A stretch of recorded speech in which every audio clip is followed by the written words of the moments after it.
Hey guys, Michael from Copper vs Glass. Now Samsung have just wrapped up their event at Mobile World Congress 2015 in Barcelona, and unlike HTC, they've actually announced two different devices. You got the Galaxy S6 and also the brand new Galaxy S6 Edge. So, let's take a look.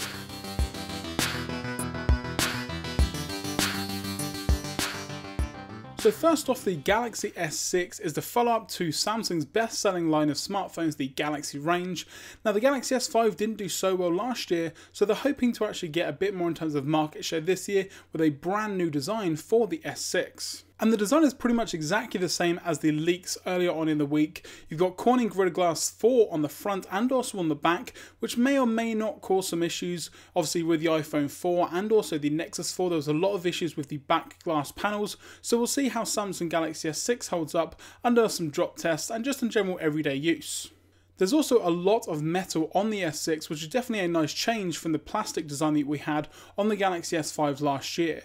Now in terms of the design, from some angles it does look a lot like the iPhone 6 with nice rounded corners, the speaker grills on the bottom and also plastic inserts for the antennas on the actual device itself. But this is the best looking device that Samsung have ever made. So it's not necessarily a bad thing, however they could have made this design a lot sooner, but we'll see how it is in real life.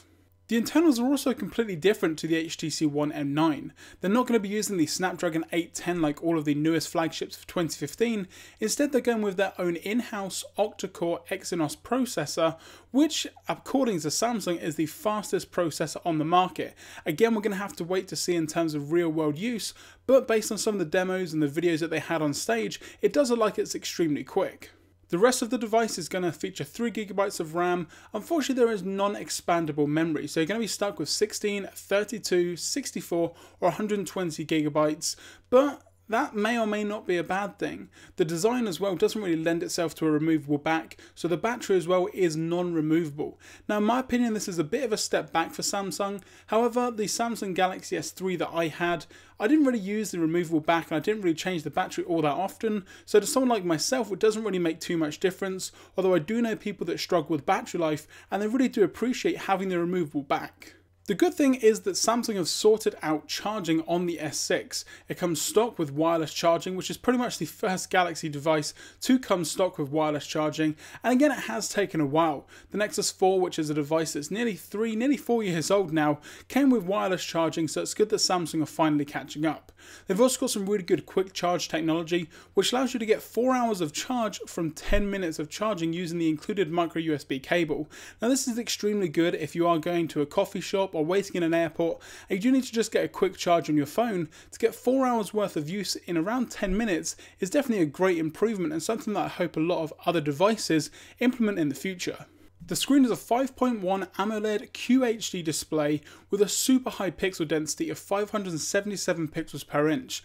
Now what this means is it's got a higher pixel density and more pixels on the screen than something like the Galaxy Note 4, and that had a really great screen, so I'm really interested to see just how good this screen looks in a real world situation and also outdoor use, as AMOLED can or cannot be good outdoors depending on the lighting conditions. There's also some great improvements to the camera. It's now bumped up to f1.9 in terms of the aperture, which is definitely a great thing as it's going to let in a lot more light for those low light situations. The actual camera itself is 20 megapixels. The camera on the front is 5, but it also features some great features. So it features real-time HDR mode on the front facing camera, and also the flash around back as well has also been improved. I'm really looking forward to see how the actual pictures look from the new camera, as in my opinion again the Galaxy S5 and also the Note 4 had one of the best cameras on any smartphone to date. And that's pretty much it in terms of the S6. Now onto the S6 Edge. Now what I want you to do is go back to the start of this video, play it all again, as it's exactly the same as the Galaxy S6, apart from it has a 2 curved design.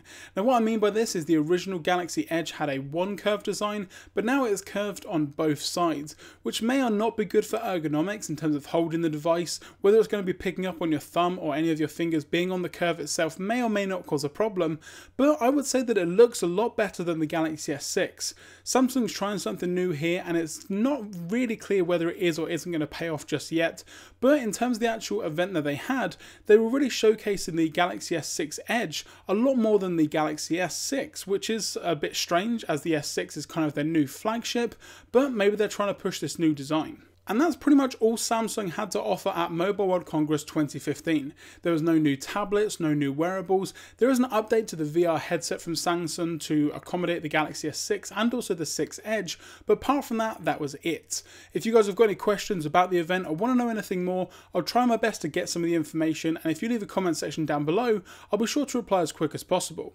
If you enjoyed this video, be sure to give it a thumbs up, and to get more great content when all of these new devices come out, don't forget to hit that subscribe button. I'm Michael from Copper vs Glass, thanks very much for watching, and I will catch you guys in the next video.